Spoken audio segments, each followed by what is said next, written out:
अगर भक्त का प्रेम सच्चा हो तो भगवान उसके लिए नंगे पांव दौड़े आते हैं। वहीं बात जब कान्हा जी की हो तो कहना ही क्या। अपने भक्त के लिए वह ना जाने कितने रूप धरते हैं और कितनी ही अनगिनत लीलाएं कर चुके हैं, जिसका प्रमाण हमारे धार्मिक ग्रंथों में मिलता है। ऐसी ही एक रोचक कथा है जब कान्हा ने अपने भक्त के लिए एक अनोखा काम किया। आइए जानते हैं इसके बारे में विस्तार से।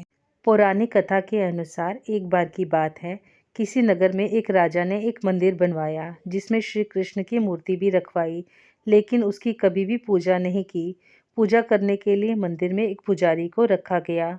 पुजारी नियमित श्री कृष्ण को नहलाता और बड़े ही श्रद्धा भाव से उनकी पूजा अर्चना करता।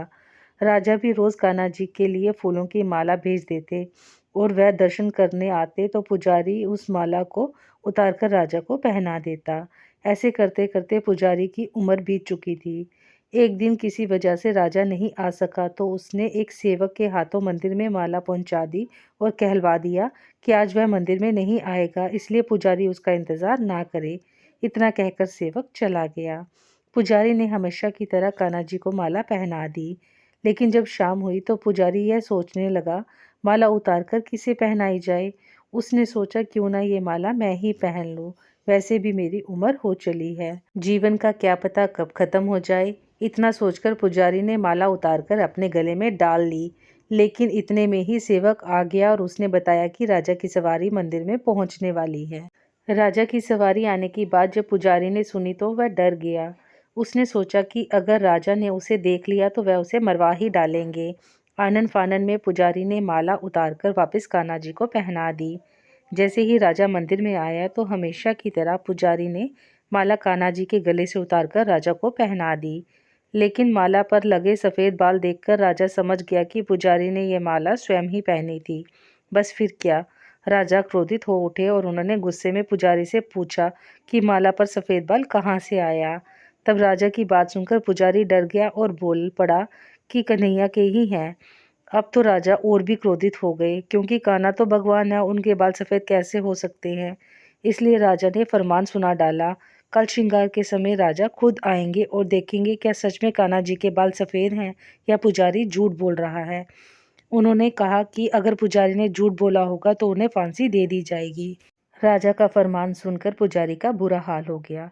उसने सोचा अब क्या करे, कहाँ जाए, अब तो उसका मरना तय है।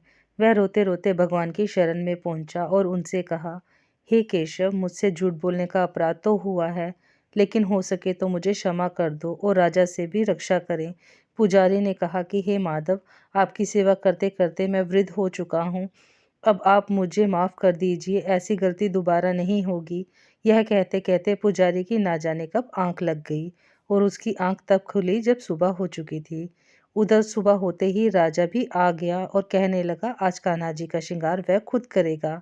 ऐसा कहकर जब राजा ने कान्हा जी का मुकुट उतारा तो देखा कि श्री कृष्ण के तो सारे ही बाल सफ़ेद हैं। लेकिन राजा को फिर भी यकीन नहीं हुआ। उसे लगा कि फांसी के डर से पुजारी ने ही बालों को रंग दिया होगा। राजा ने सोचा क्यों न कन्हैया जी का एक बाल तोड़कर देखा जाए। इसके बाद राजा ने कान्हा जी का एक बाल तोड़ लिया, लेकिन जैसे ही बाल टूटा कान्हा जी के सर से खून की धारा बहने लगी। यह देखकर राजा भगवान के चरणों में गिरकर माफी मांगने लगा। तभी श्री कृष्ण की मूर्ति से आवाज आई, हे राजन, तुमने मुझे केवल मूर्ति मात्र ही समझा, इसलिए आज से मैं तुम्हारे लिए केवल मूर्ति मात्र ही रहूंगा। लेकिन पुजारी ने सच्चे मन से और पूरी श्रद्धा से मेरी भक्ति की है। इसकी अनन्य भक्ति को देखकर मुझे अपने बाल सफ़ेद करने पड़े। कान्हा जी ने कहा कि भक्ति में कभी भी संशय नहीं होना चाहिए और सच्चे भक्त की लाज तो मैं कभी भी जाने ही नहीं देता। राधे राधे। दोस्तों, कहानी अच्छी लगी हो तो वीडियो को लाइक और चैनल को सब्सक्राइब करना मत भूलिएगा और चैनल को बहुत बहुत बहुत प्यार दीजिएगा। राधे राधे।